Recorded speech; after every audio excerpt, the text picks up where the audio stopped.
ছাত্ৰ ছাত্ৰীসকল পোনপ্ৰথমে মোৰ ইউটিউব চেনেলটোলৈ তোমালোকক স্বাগতম জনাইছোঁ। আজি আমি শিকিম ক্লাছ 7 মেথছৰ অনুশীলনী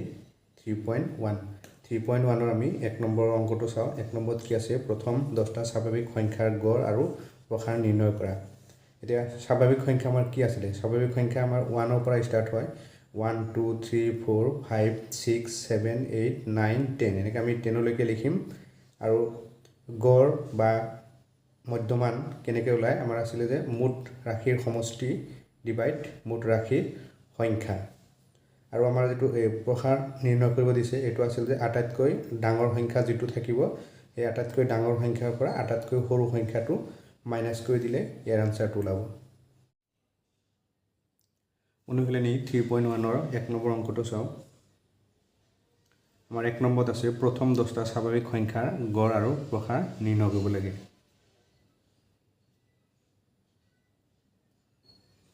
তোমালোকে চবেই জানা যে স্বাভাৱিক সংখ্যা আমাৰ কি হয়, 1ৰ পৰা আৰম্ভ হয় আৰু পূৰ্ণ সংখ্যা 0ৰ পৰা আৰম্ভ হয়।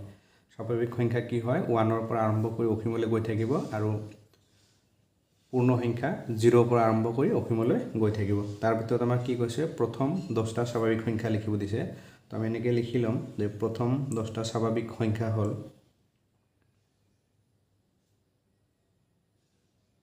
প্ৰথম 10টা স্বাভাৱিক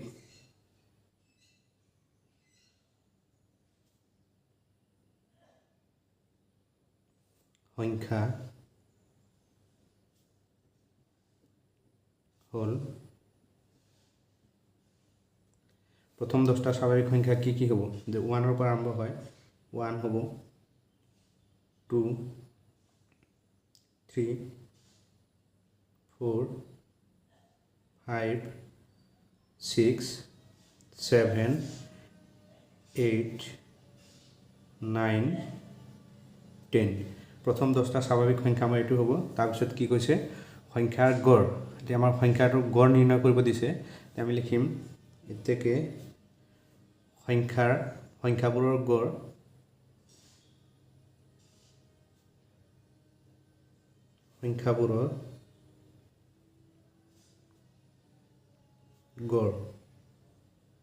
গড় মানে কি, যে ইয়াত কি আছে, সংখ্যা যিকেইটা আছে এই আটাইকেইটা এইবোৰ হ'ল ৰাশি। এই ৰাশিৰ সমষ্টি ডিভাইড মুঠ ৰাশিৰ সংখ্যা। ৰাশিৰ সমষ্টি মানে কি, আমাৰ যোগফল। মই ইয়াত লিখিছোঁ, জেগা নহ'ব নহ'লে। এই ৰাশিৰ সমষ্টি ডিভাইড কিমান হ'ব, মুঠ ৰাশিৰ সংখ্যা। ৰাশিৰ সমষ্টি মানে এইকেইটা যোগ কৰি দিব লাগিব। 1 + 2 + 3 + 4 + 5 + 6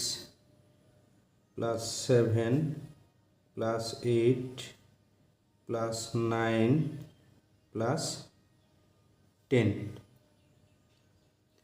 এইকেইটা হ'ল আমাৰ মুঠ ৰাশিৰ সমষ্টি। আৰু মুঠ ৰাশিৰ সংখ্যা কেইটা আছে, 1 2 3 4 5 6 7 8 9 10। ইয়াক আমি কি কৰিব লাগিব, 10ৰে ডিভাইড কৰি দিব লাগিব। এতিয়া আমি এইখিনি যদি প্লাছ কৰি দিওঁ, এইখিনি প্লাছ কৰিলে আমি কিমান পাম, 55 / 10। এতিয়া আমি 10 দি এই 55ক হৰণ কৰিব লাগে। নাইবা এইটো আমি আৰু এটা মেথড আছে কৰিব পাৰি। তলত যদি অকল 1 আৰু 0 0 থাকে, তেতিয়া যিকেইটা 0 থাকিব, এই সংখ্যা থাকিব, এই সংখ্যাৰ সেইকেইঘৰ বাওঁফালে দশমিক হ'ব। ইয়াত 1 আছে আৰু 0 আছে। 0 কেইটা আছে, এটা আছে, তো ইয়াৰ পৰা এক ঘৰ বাওঁফালে দশমিক হ'ব। আমি লিখিম প্ৰথম 5 লিখিলোঁ। ইয়াত 0 এটা আছে, তাৰ কাৰণে ইয়াত পইণ্টটো হৈ গ'ল। নাইবা যদি এনেকুৱা থাকে তোমালোকৰ ধৰা যে 1 2 6 আছে ফৰ এক্সাম্পল, তলত কিমান আছে, 100। এতিয়া 1 আছে আৰু 0 কেইটা আছে, 2টা। এতিয়া ইয়াৰ পৰা এই 2 ঘৰ বাওঁফালে দশমিক আহিব। ইয়াত হ'লে 1 ঘৰ, ইয়াত হ'লে 2 ঘৰ, ইয়াত হ'ব। তাৰপিছত আৰু কি কৈছিলে, যে আমি স্বাভাৱিক সংখ্যাৰ গড় ওলালোঁ, আৰু এটা কি কৈছিলে, প্ৰসাৰ নিৰ্ণয় কৰিব লাগে। প্ৰসাৰ নিৰ্ণয় কৰিবলৈ হ'লে আমাৰ ইয়াত যি ৰাশি আছে, ইয়াত আটাইতকৈ ডাঙৰ কোনটো আছে, সেই আটাইতকৈ ডাঙৰ ৰাশিটোৰ পৰা আটাইতকৈ সৰু ৰাশিটো মাইনাছ কৰিলে আমি প্ৰসাৰ পাই যাম।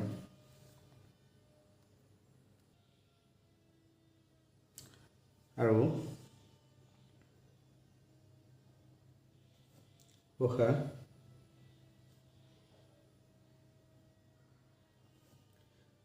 ইয়াৰ ভিতৰত আমাৰ আটাইতকৈ ডাঙৰ সংখ্যা কি আছে 10 আছে আৰু আটাইতকৈ সৰু কি আছে 1 তে 10 পৰা 1 মাইনাস কৰিলে কিমান পাম আমি 9 এটো আছিল 1 নম্বৰৰ এনসাৰ গড় উলাবলৈ হলে আমি কি কৰিম যিকেটা সংখ্যা আছে সেই সংখ্যাৰ সমষ্টি মানে সেইকেটা সংখ্যা প্লাস কৰি দিম আৰু সংখ্যা কেইটা আছে নম্বৰ অফ মানে সংখ্যা কেইটা আছে 10টা আছে 10 ৰে ডিভাইড কৰিলো ইয়া যদি আৰু দুটা সংখ্যা বেছি থাকে সে ইয়া 10 আছে আৰু কিবা 12 থাকিলে আৰু 5 এটা আৰু এটা থাকিলে তেতিয়া আমি এই সংখ্যাখিনি প্লাস কৰি দিম আৰু তলত 10 নহয় তেতিয়া 12 লিখিব লাগিব এটো আছিল 1 নম্বৰৰ এনসাৰ এতিয়া 2 নম্বৰটো কি আছে যে জিলা ভিত্তিক খেল প্ৰতিযোগিতাত 12খন বিদ্যালয়ে অংশগ্ৰহণ কৰিছিল মানে জিলা ভিত্তিক খেল হৈছে এই খেলত 12খন বিদ্যালয়ে অংশগ্ৰহণ কৰিছে মানে জয়েন কৰিছে প্ৰতিখন বিদ্যালয়ত লাভ কৰা পদকৰ তালিকা এনে ধৰণৰ যে কোনবা এখন স্কুলে 11খন 8খন 13 6 10 15 18 9 10 9 11 12 এনেদৰে পদৰ সংখ্যা লাভ কৰিছে তাৰ পিছত তাৰ 1 নম্বৰ প্ৰশ্নটো কি কৈছে আমাৰ যে লাভ কৰা আটাইতকৈ বেছি সংখ্যক পদৰ সংখ্যা কিমান ইয়াৰ ভিতৰত আটাইতকৈ বেছি সংখ্যক পদ কোনখনে পাইছিলে 18 টো আটাইতকৈ ডাঙৰ আছে তো ইয়াৰ আনসাৰ কি হ'ব 18 হ'ব আৰু 2 নম্বৰত কি কৈছে লাভ কৰা আটাইতকৈ কম সংখ্যক পদৰ সংখ্যা কম আটাইতকৈ কম কোনে পাইছিলে ইয়া 6 আটাইতকৈ কম পাইছিলে 6 তাৰ পিছত কি কৈছে তথ্যখিনিৰ প্ৰসাৰ কিমান হ'ব এটা প্ৰসাৰ নিৰ্ণয় কৰিবলৈ হলে আমি কি কৈছিলো যে আটাইতকৈ ডাঙৰ সংখ্যাৰ পৰা আটাইতকৈ সৰু সংখ্যা মাইনাস কৰি দিব লাগে তে আটাইতকৈ ডাঙৰ সংখ্যা কিমান আছে 18 আছে আৰু আটাইতকৈ সৰু কিমান আছে 6 আছে 18 ৰ পৰা 6 মাইনাস কৰিলে যেটো হয় হেতু আমাৰ 3 নম্বৰ আনসাৰ হ'ব 4 নম্বৰত কি কৈছে তথ্যখিনিৰ পৰা গড় নিৰ্ণয় কৰা গড় নিৰ্ণয় কৰিবলৈ হলে আমি কি কৰিম এই গুটেখিনি প্লাস কৰি দিম তো মানে আছিল আমাৰ গড় নিৰ্ণয় কৰাৰ ফৰ্মুলা যে মুঠ ৰাশিৰ সমষ্টি ডিভাইড মুঠ ৰাশিৰ সংখ্যা তে মুঠ ৰাশিৰ সমষ্টি কেইটা আছে এই গুটেখিনি আমি প্লাস কৰি দিম আৰু মুঠ ৰাশিৰ সংখ্যা কেইটা আছে 12খন বিদ্যালয় আছিল তো মুঠ ৰাশিৰ সংখ্যা হ'ব 12 এখিনি প্লাস কৰি দিম আৰু 12 ৰে হৰণ কৰি দিম এতিয়া 2 1 নম্বৰত কি হ'ব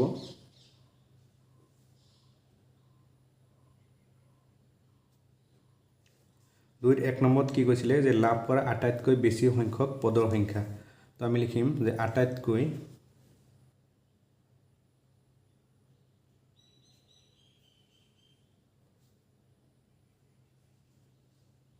আটাইতকৈ বেছি সংখ্যক পদৰ সংখ্যা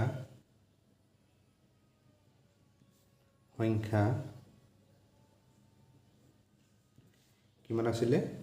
18 টো আটাইতকৈ কি আছিলে ডাঙৰ আছিলে তাৰ পিছত 2 নম্বৰত কি কৈছিলে যে লাভ কৰা আটাইতকৈ কম সংখ্যক পদৰ সংখ্যা আটাইতকৈ কম কিমান আছিলে 2 নম্বৰটো হ'ব যে আটাইতকৈ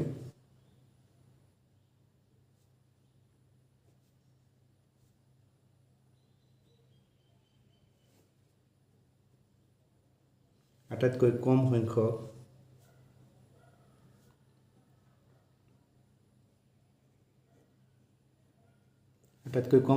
পদৰ সংখ্যা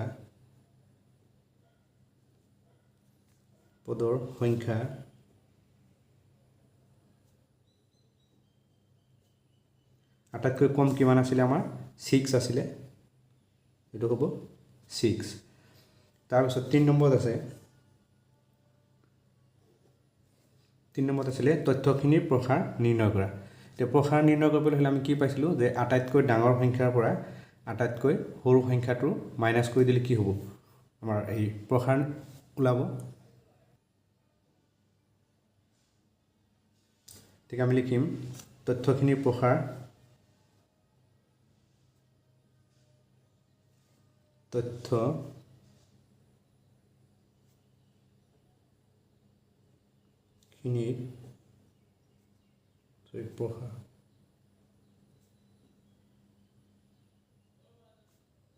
প্ৰসাৰ কিমান আছিল যে আটাইতকৈ ডাঙৰ সংখ্যাৰ পৰা আটাইতকৈ সৰু সংখ্যা মাইনাস কৰিব লাগিব আটাইতকৈ ডাঙৰ সংখ্যা কিমান আছিল আমাৰ 18 আৰু আটাইতকৈ সৰু সংখ্যা কিমান আছিলে 6 তো 18 পৰা 6 মাইনাস কৰিলে কিমান পাম আমি 12 পাম 18 পৰা 6 মাইনাস কৰিলে 12 পাম তাৰ পিছত 4 নম্বৰত কি কৈছে যে তথ্যখিনিৰ পৰা গড় নিৰ্ণয় কৰা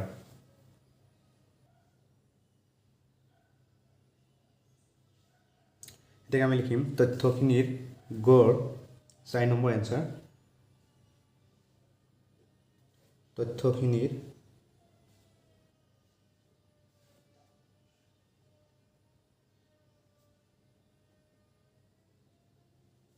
গড় তথ্যখিনিৰ গড় কিমান হ'ব মুঠ ৰাশিৰ সমষ্টি ডিভাইড মুঠ ৰাশিৰ সংখ্যা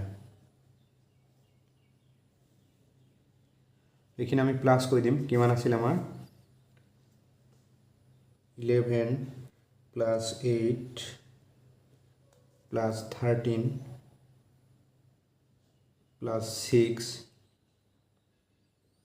plus 10 plus 15 plus 18 plus 9 plus 10 plus আকৌ 9 plus 11 plus 12 তো বিদ্যালয় কেইখন জয়েন কৰিছিল 12খন এবাৰ এইখিনি হিচাপ কৰিলে ওলাব 1 2 3 4 5 6 7 8 9 10 11 12 তো ইয়াক আমি 12 ৰে হৰণ কৰিব লাগিব এতিয়া ৰাশিৰ সমষ্টি মানে এইখিনি আমি যোগ কৰি দিব লাগিব এইখিনি প্লাস কৰিলে আমি কিমান পাম 132 পালো এতিয়া 132 ক আমি 12 ৰে ডিভাইড কৰিব লাগিব 132 ডিভাইড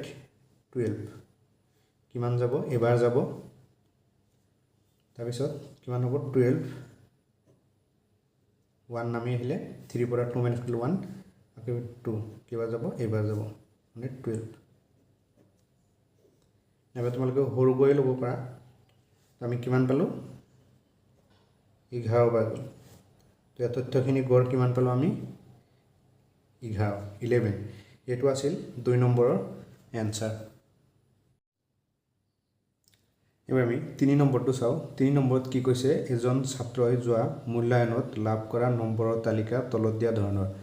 100 নম্বৰৰ ভিতৰত মানে 100 নম্বৰৰ ভিতৰত গণিতত কিমান পাইছে 75 সমাজ বিজ্ঞানত কিমান পাইছে 69 অসমীয়াত 73 ইংৰাজীত 67 বিজ্ঞানত 82 আৰু হিন্দীত কিমান পাইছে 78 নম্বৰসমূহৰ গড় নিৰ্ণয় কৰা এই নম্বৰৰ গড় নিৰ্ণয় কৰিব দিছে এটা গড় আমি কেনেকৈ নিৰ্ণয় কৰিম আমাৰ ফৰ্মুলাটো মনত ৰাখিলে হ'ল মুঠ ৰাশিৰ সমষ্টি তাৰমানে এইখিনি আমি ৰাশিৰ সমষ্টি এইখিনি প্লাস কৰি দিব লাগিব 75 plus 69 plus 73 plus 67 plus 82 plus 78 তাৰ পিছত কি আছিল যে মুঠ ৰাশিৰ সংখ্যা কেইটা হ'ব 1 2 3 4 5 6 তাৰমানে এইখিনি আমি প্লাস কৰি দিম আৰু 6 এৰে ডিভাইড কৰি দিলে আমাৰ এই নম্বৰসমূহৰ গড় ওলাব 3 নম্বৰটো লিখিম আমি ছাত্ৰজনে লাভ কৰা নম্বৰসমূহৰ গড় ছাত্ৰজনে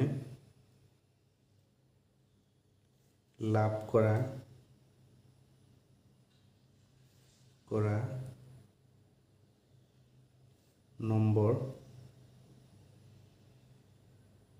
নম্বৰসমূহৰ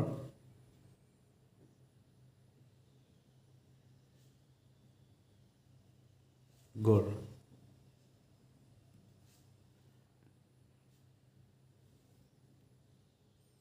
ইকুৱেল টু কিমান আছিলে মুঠ ৰাশিৰ সংখ্যা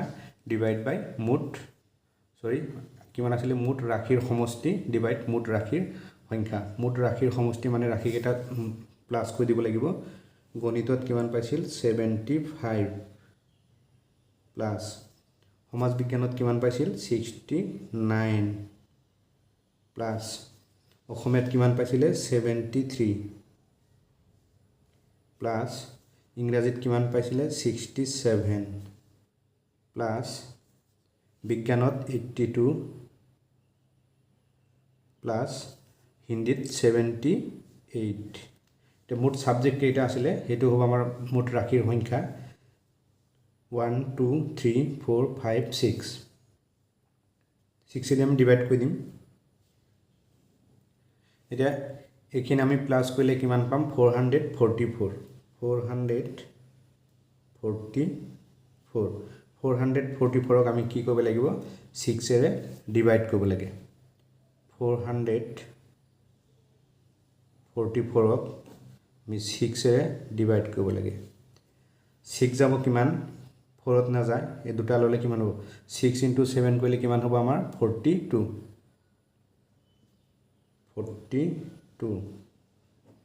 এতিয়া 4 পৰা 2 মাইনাছ কৰিলে কিমান পাম আমি 2 পাম আৰু ইয়াত কিমান আহিব এই 4টো নামি আহিলে যে কিমান হ'ব 24 এতিয়া 6 24ত কেইবাৰ যাব 4 বাৰ 4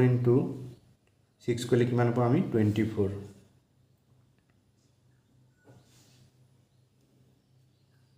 তো 6 এদি আমি 444ক হৰণ কৰিলে কিমান পালো 74 ইকুৱেলটো কিমান হ'ল আমাৰ 74 আমাৰ কি কৈছিলে নম্বৰৰ নম্বৰৰ গড় নিৰ্ণয় কৰিব দিছিলে নম্বৰৰ গড় নিৰ্ণয় কৰিলে আমি কিমান পালো 74 গড় মানে কি এভাৰেজ এটা ওলালো এটো হ'ল 74 এটো আছিল আমাৰ 3 নম্বৰৰ